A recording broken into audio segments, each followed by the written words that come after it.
네, 생방송 국민행복시대 계속해서 경제생활에 도움되는 다양한 정보를 전해주는 생생경제로 이어갑니다. 오늘은 금융생활에 도움이 되는 생생한 정보를 전해드리는 시간입니다. 그렇습니다. 오늘 도움 말씀 주실 분 모셨습니다. 금융감독원 손해보험검사국 리스크검사팀의 박진애 팀장 나오셨습니다. 어서 오십시오. 안녕하세요. 안녕하십니까. 네, 반갑습니다. 자, 오늘 내용은요. 국민 누구나 가지고 있는 휴대전화 보험과 관련된 내용이죠. 네. 이 휴대전화를 가진 대다수의 국민들이 관심은 많이 있는데요. 그리고 이걸 좀 들어라 뭐 이런 얘기도 많이 듣고 최근에 가입자의 부담이 근데 좀 높아지고 뭐 그런다면서요? 네. 그 휴대폰 보험의 경우에는 그 스마트폰이 이렇게 보편화되면서 네. 그 상품의 가격이 올라가고 그다음에 네. 상품 그 출시 주기도 짧아졌습니다. 그런데 그 또 해외 반출을 하기 위해서 중고 거래가 많이 성행을 했죠. 아, 네. 그래서 이와 같은 이제 도덕적 위험이 높은 아주 대표적인 상품입니다. 그래서 실제로 보험회사의 그 적자폭도 2010년부터 굉장히 확대가 됐습니다. 아, 그래서 네. 그 손해율이 이제 100%가 기준인데 2011년에는 그 손해율이 136%까지 올라갔습니다. 따라서 이제 보험회사가 사고 발생 시에 그 가입자가 부담해야 되는 그 부담금이 있는데요. 네. 그 부담금의 비중을 상당히 높였습니다. 아, 그래서 그렇군요. 분실이나 그 도난이 됐을 때 출고가의 30% 정도까지 네. 이렇게 부담을 하는 그렇게 늘어난 상태입니다. 그러니까 그 휴대전화를 잃어버렸을 때 그 휴대전화 가입자가 내야 되는 돈이 더 많아졌다는 얘기죠. 상당히 많아진 네, 상태입니다. 그러니까요. 예. 네. 저도 자주 잊어버려서 든 적이 있었는데 휴대전화 보험 어떤 사고에 대해서 보상을 해주시나요? 네. 그 이동통신 가입자가 네. 소유하고 있는 휴대폰을 분실을 하거나 또는 도난을 당하거나 네. 또는 이제 우연한 외래 사고에 의해서 파손이 되는 경우, 예를 들어서 뭐 침수가 됐다거나 그렇게 되는 경우에 보상을 합니다. 네. 근데 간략하게 이 휴대폰 보험의 구조를 말씀을 드리면은 네. 그 이동통신 가입자가 KT나 SKT 등 그 이동통신사와 부가 서비스 계약이라는 걸 맺습니다. 네. 그리고 이동통신사는 그 부가 서비스 계약으로 인한 그 손실을 그 전가하기 위해서 보험회사에 그 이동통신 단말기 보험이라는 보험 계약을 체결을 합니다. 네. 그래서 사고가 발생이 되면은 보험회사로부터 보험금을 수령해서 네. 가입자에게 그 보험 서비스를 제공을 하는 겁니다. 네. 그렇군요. 조금 복잡하긴 한데 하여튼 정리해 보니까 가입자가 대리점에서 보험에 이렇게 가입을 하는 게 아니고요. 네, 부가 서비스를 통해서 간접적으로 그렇습니다. 그렇죠. 간접적으로 보험에 가입한다. 이런 네, 거군요. 네, 자, 그렇다면 이 휴대전화 보험 상품에서 정하고 있는 주요 내용들을요. 네, 좀 잘 알아보고 우리가 뭘 가입을 하든지 결정을 해야 되지 않겠습니까? 네. 가입자가 충분히 그걸 지금 알 수 있는 상황이 이렇게 궁금하고 아니면 가입한 이후에라도 그 내용을 좀 확인하고 싶다. 이거 어떻게 하면 됩니까? 그럼 지금 말씀드린 대로 보험회사가 아닌 이동통신사가 네. 그 실질적으로 판매를 하고 있기 때문에 네. 이 상품 설명을 그 충분히 하는 것이 가장 중요합니다. 네. 안 그래서 그러면 그게 불완전 판매가 되는 거 될 수 아닙니까? 있습니다. 네. 네. 그래서 1차적으로는 그 이동통신사 대리점 직원이 그 이동통신을 가입을 할 때 그 휴대폰 보험의 보상 범위나 자기 부담금 그리고 보상하지 아니하는 손실 등에 대해서 네. 그 설명을 하고요. 그 다음에 모바일 인증 절차라는 게 있는데요. 네. 그거를 통해서 충분히 설명받았다는 확인을 받고 있습니다. 네. 그리고 또한 그 보험회사에게도 안내 의무를 부과를 해서요. 가입 직후에 그 중요한 상품 내용을 정리를 해서 네. 그 개별 가입자에게 휴대폰 문자, SNS로 그 알려주고 있습니다. 아, 그렇군요. 만약 가입 이후에 그 계약 내용을 확인하고 싶을 때에는 이동통신사 홈페이지에서도 확인이 가능합니다. 네. 그러면 이제 팀장님 규정상 그렇게 반드시 하도록 돼 있는데요. 네. 가끔 이렇게 안 지키는 분들이 있단 말이죠. 네. 그냥 스리슬쩍 넘어가면서 뭐 그냥 좋은 거니까 드세요 이래가지고 저도 그렇게 한 것 같은데. 네, 나가게 돈이 나가게 만든다든지 뭐 이런 상황이 됐을 때는 네. 그러면은 금감원에 연락하면 되는 겁니까? 금감에 연락하시면 됩니다. 아, 네. 그렇군요. 알겠습니다. 자, 여러분 여하튼 시청자 여러분들 어떤 보험이든 가입할 때 그 내용을 반드시 시청자 여러분께 잘 설명을 해주도록 되어 있습니다. 그래서 만약에 설명을 불충분하게 해주면 그걸 불완전 판매라고 해서 정부에서 규제를 하고 있거든요. 잘 알아두시고 이 보험 같은 경우도 아무리 푼돈을 낸다는 생각이 들더라도 보험이기 때문에 잘 내용을 알고 가입을 하실 필요가 있겠습니다. 네. 뭐 똑같은 얘기지만 말씀하신 내용을 못 들었거나 실제 내용과 다르다.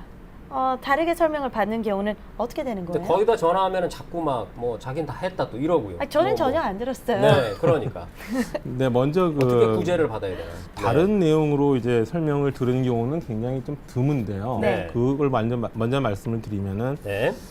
계약과 다른 내용, 계약의 원래 내용과 다른 내용을 설명하였다는 거는 그 가입자가 주장만으로는 어렵습니다. 녹취를 그걸, 해놨다고요? 예, 입증이 돼야 네. 됩니다. 그러니까 그렇죠. 왜냐하면 계약 내용과 다르게 이제 보상을 받기 위해서는 네. 그게 쉽지 않고 그 입증을 해야 되는 문제가 있고요.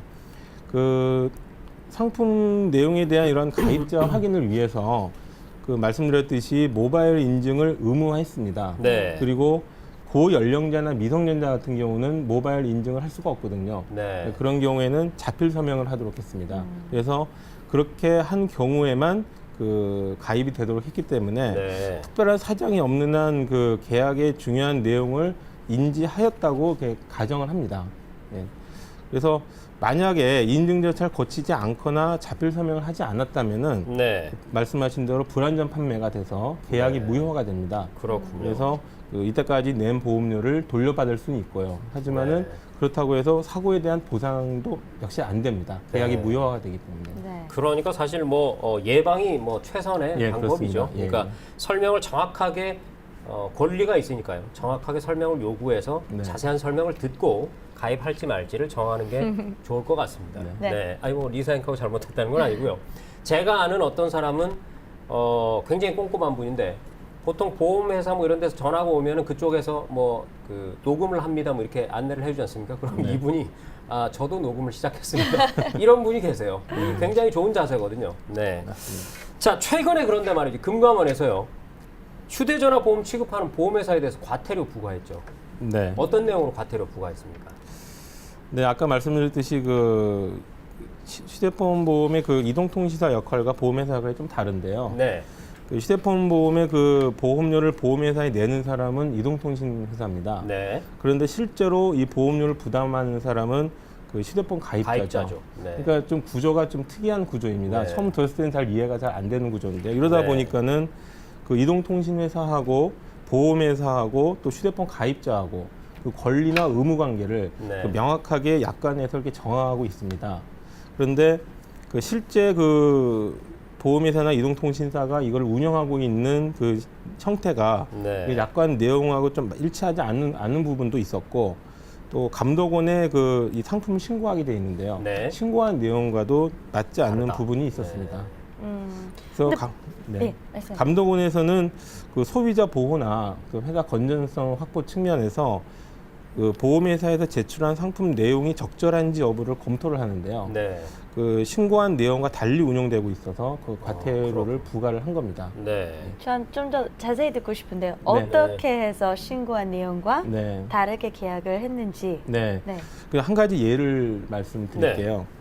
그 가입자가 보험료를 내지 않은 경우에는 않고 보험 사고가 났으면은 그 약관에서는 보상하지 않게 돼 있습니다. 네. 근데 실제로는 그동안 내지 않은 연체된 보험료를 내고 그 경우에는 보상을 해주는 걸로 그렇게 운영을 하고 있었는데 네. 그러다 보니까 도덕적인 해이가 굉장히 커졌죠. 네네. 그러니까 그와 같이 약관과 실제 운영 내용이 좀 다른 경우가 있어요. 여기서 도덕적 해이라 하면 내가 보험료를 다 내지도 않았는데 네. 일단 휴대폰 그냥 휴대전화 잃어버렸다라고 해버리면 네. 그만큼 돈이 또 나오니까요. 네, 그동안 안 낸 보험료를 내고 네. 그런 경우가 있었습니다.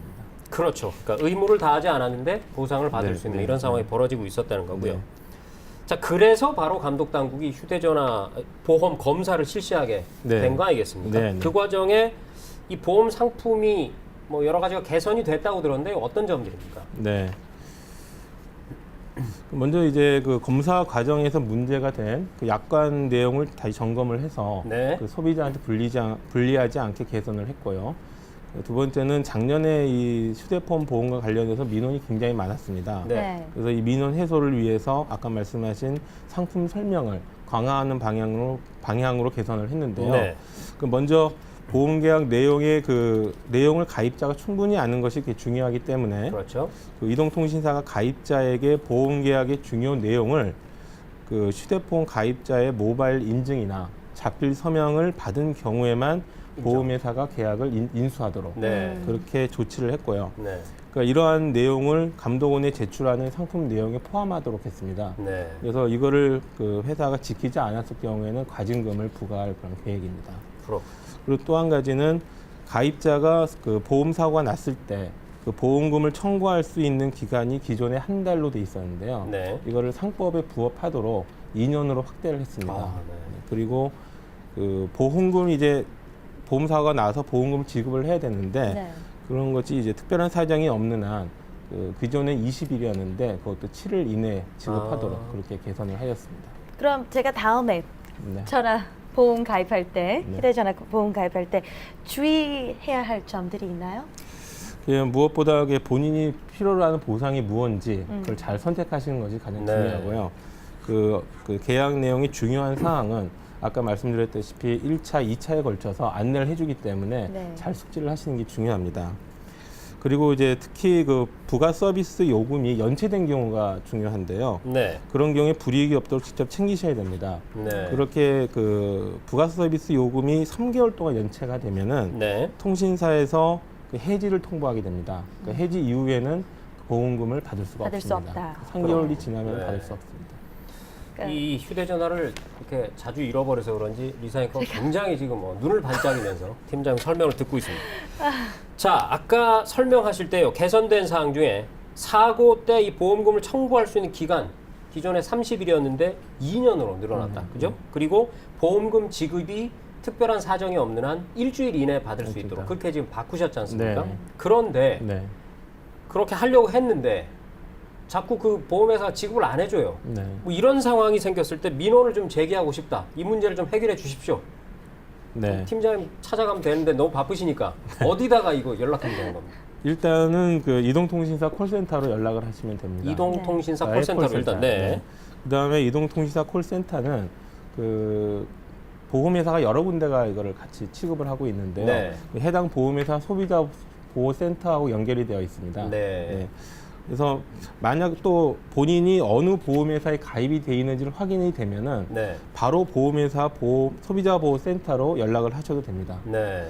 그리고 만약에 이 보험회사 처리 내용에 불만이 있으신 경우에는 네.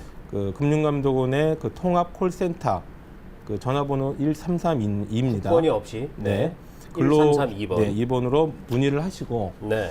그 정식으로 그 사실관계 확인이 또 필요하다. 네. 그런 경우에는 감독원의 홈페이지에서 민원을 제기하시면 됩니다. 네, 잘 알겠습니다. 뭐 간략히 이제 정리를 해드리면은요, 만약에 휴대전화를 뭐 잃어버리거나 도난을 당했거나 뭐 사고를 당했는데 보험에 규정된 대로 보험사에서 이렇게 보상을 잘 안 해준다. 그럴 때는 일단 이동통신사로 전화해서 요청을 하십시오. 그랬는데도 뭐가 잘 안 되는 그 보험사 그랬는데도 끝까지 뭔가 규정대로 안 해준다. 그럴 때는 1332. 금감원 통합 콜센터 몇 번이요? 1332. 그렇습니다. 1332번으로 전화하시거나 금융감독원 홈페이지에 올리시면 되겠습니다. 네. 자, 아까 그 휴대전화 보험에서 이 가입자의 자기 부담액이 많이 늘어났다고 그랬는데요. 그러면은 이게 보험이 정말 필요한 건지 좀 의문이 생기기도 합니다. 왜냐하면 내가 그 돈을 내고 하느니 네. 뭐 감가상각 따져보면은 그냥 차라리 보험료 안 내고 그냥 내가 그냥 알아서 해결하는 게 낫지. 이런 생각도 있을 수 있거든요. 지금 보험 구조에서 이 보험이 효용이 좀 있다고 보시니까 어떻습니까? 그러니까 이제 자기 부담금을 30% 올리면서 네. 그 본인 부담하는 금액이 적은 금액이 아닙니다. 그렇죠. 출고가가 상당히 네. 크기 때문에. 네, 워낙에 비싸서요. 네. 근데 이제 그 통상 이동통신 계약을 할 때 약정을 하거든요. 2년 약정을 주로 많이 하는데 네. 만약에 중간에 휴대폰을 분실했다고 가정을 하면은 네. 이제 다른 통신사로 이동을 해야겠죠. 만약에 그렇죠. 이걸 한다면은 그런데 그 경우에 이제 가입자가 부담을 해야 되는 위약금이라는 게 또 있습니다. 그렇습니다. 네. 그래서 그런 걸 다 이제 좀 같이 생각을 해보면은 그래도 지금 그 자기 부담금이 30% 높기는 하지만 그래도 네. 그 보험을 드는 것이 유리하다고 생각을 합니다. 예. 일단 이것저것 따져봤을 때 그래도 그래도 보험을 드는 것이 아직까지는 네, 좀 덜 손해 보는 것이다. 네. 네. 다만 이제 한 가지 유념하실 것은 그 도덕적 위험 방지를 위해서 통상 2년이 보험 기간인데요. 네. 그 기간에 2번을 분실을 하면은 네. 그 향후 1년 동안은 보험 가입은 제한이 됩니다. 그렇군요. 그래요? 그렇군요. 네. 그러니까 이걸 뭐 너무 많이 너무 자주 잃어버려도 이게 안 되겠군요. 네. 네, 잘 알겠습니다. 그러니까 2년의 보험 기간 중에 2번 분실한 경우에는 향후 1년간은 가입이 안 된다. 이 점도 잘 알아두셔야겠습니다. 네.